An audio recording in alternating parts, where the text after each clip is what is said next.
they wish to. Victoria, naiwang bukas. Makes them pay! JRD Victoria, known for his shoot.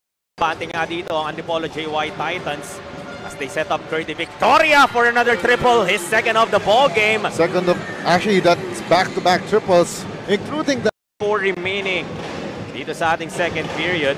A 7-0 run para sa makabagong San Juan. Able to trim the lead down to 8. Victoria, another tray. Gets his third of the ball game. If you're looking for an answer, huwag ka na lumayo pa. Curdy Victoria, ibibigay sa yan. 3 out of 4.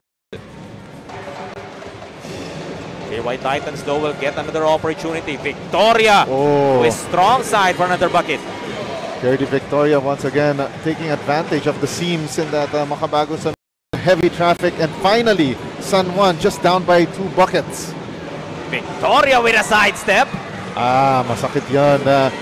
They made a good